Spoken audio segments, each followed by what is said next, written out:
Hi friends, hope you've been well.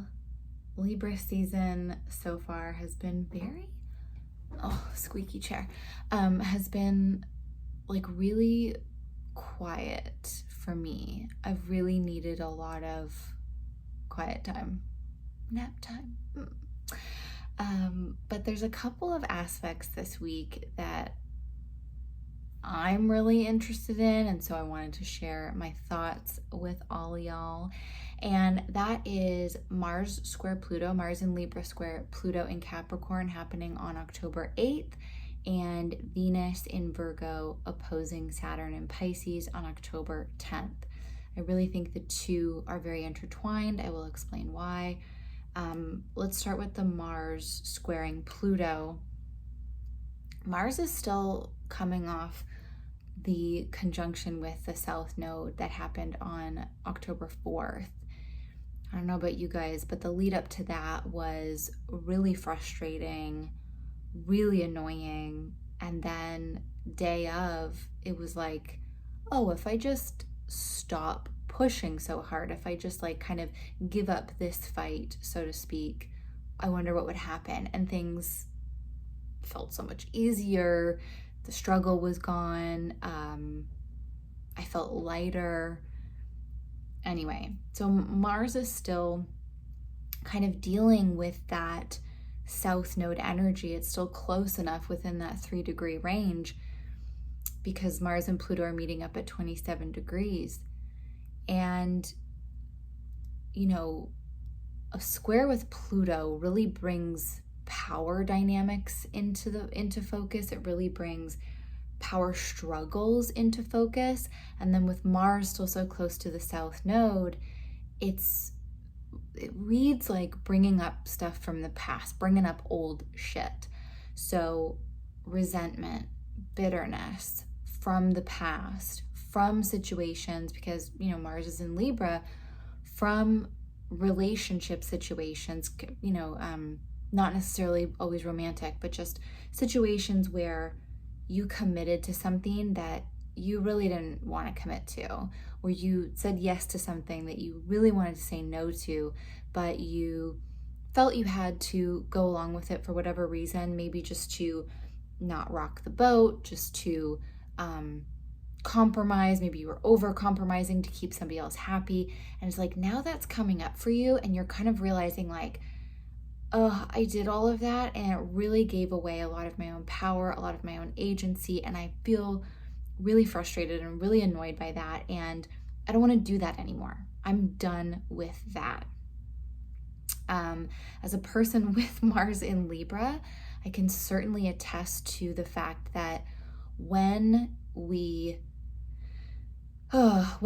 try to keep the peace externally, it really can create a lot of chaos internally. And a lifelong lesson for Mars in Libra, especially in the 12th house, which makes it my ascendant ruler, is like learning to just assert myself and learning to just be honest about how I'm feeling, because it feels awkward in the moment, but it's just so much better later. Like it's just better. Just, you know, compromise is a part of relationships, of course, but over compromising and compromising where you sacrifice your own happiness, your agency, your autonomy, that is just not healthy. That's just not helpful. And it's actually not good for the relationship because there's like an inauthenticity to that. So anyways, I think this is a lot about like learning about ways in which we are no longer willing to compromise, ways that we don't want to sacrifice our own happiness. And this is the final time that Mars and Pluto will meet from these signs. That's Kasima. She's groaning. She's done with it too. She wants to cut these behaviors from her life. And so, yeah, this is the final time because Pluto, you know, is about to station direct in Capricorn at 27 degrees. It will not return to this 27-degree mark. So this is a great energy to use for cutting out those behaviors, cutting those old habits out of your life, really, you know, all those patterns that really strip you of your personal power. And it's very intertwined with this Venus-Saturn opposition that's happening on October 10th. And that's because Venus is ruling Mars while in Libra, and Saturn is ruling Pluto while in Capricorn. So it kind of feels like, I mean, this phrase kind of no longer means what it used to, but like it kind of feels like you're talking to the managers, like you're going to that next level, you're speaking to the supervisor, like but it's more like you're going deeper. You know, you have these revelations, these things come to light under Pluto, and then you want to go that one step further. Yeah, and let's see, you know, I got to read my notes, so here we go. Oh, and then just to even, you know, make all roads lead back to Venus, because they really do this year, they really, really do. But even if we take it further in the rulership scheme, Venus in Virgo is ruled by Mercury, which is in Libra, being ruled by Venus. And then, did I just say Venus in Virgo? Anyway, Venus in Virgo, ruled by Mercury in Libra, ruled by Venus in Virgo, and Saturn in Pisces, ruled by Jupiter in Taurus, ruled by Venus. So all roads lead back to Venus. Really does. It's really just an extension. It's really just this ongoing story of reconnecting with old desires, of having that change of heart, of redefining relationships and connections to pleasure and our values. And when I say relationships, yes, I mean romantic relationships. I also mean friendships. I also mean business relationships. I also mean the relationships that we have with ourselves and our relationship to our desires, to our creativity, to our comfort and our values. Yeah. Now, Venus opposing Saturn is the work of being in relationships. This is all those Venusian things, pleasure, leisure, relationships, art, beauty, coming up against the brick wall that is Saturn. There can be denials and delays of Venusian things coming up against that Saturnian wall. But it's really kind of about, okay, the chips are down. And how do we show up in relationships when the chips are down? And who and what do we want to show up for when the chips are down? Because Saturn kind of comes in with this reality check that's a little bit harsh, that says like, we only have but so much time. Our resources are finite. Even on the best of days, we only have the capacity for so much. And when we hit challenging times, that capacity gets restricted, that capacity gets limited. So what really matters long term that we're now going to prioritize? Venus in Virgo is in the sign of its fall, so it's not in great condition.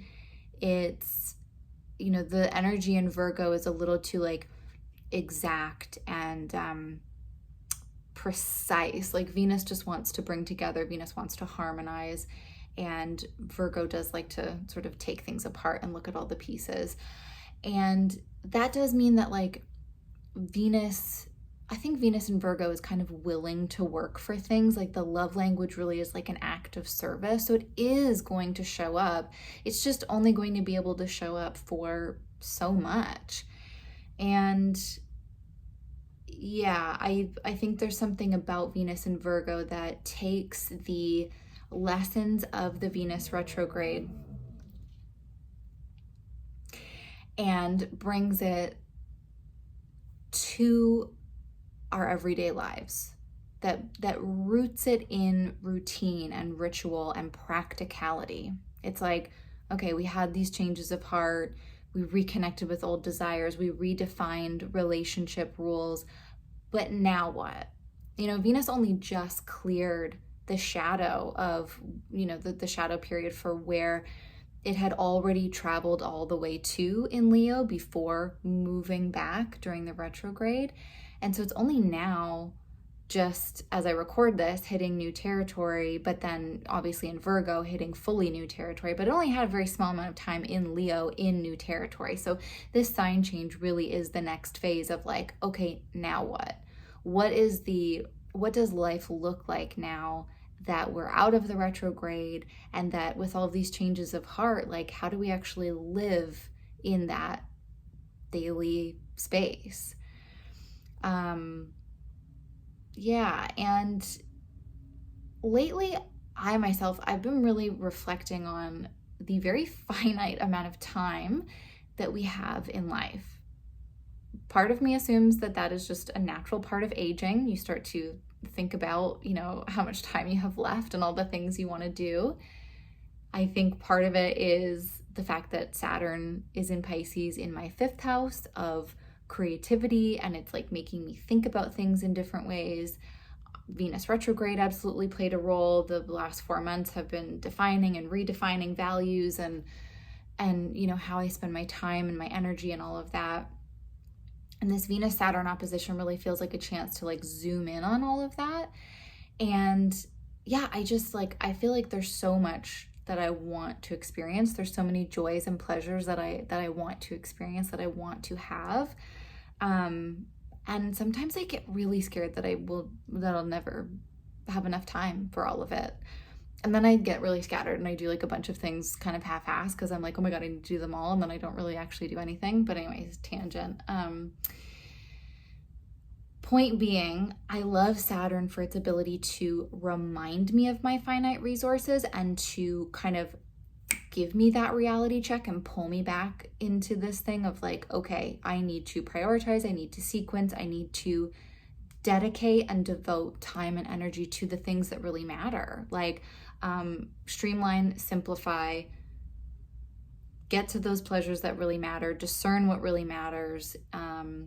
Yeah, this has been a little bit rambly. I haven't recorded anything in a while. I've been really taking the 12th house sun transit seriously, as South Node is also there.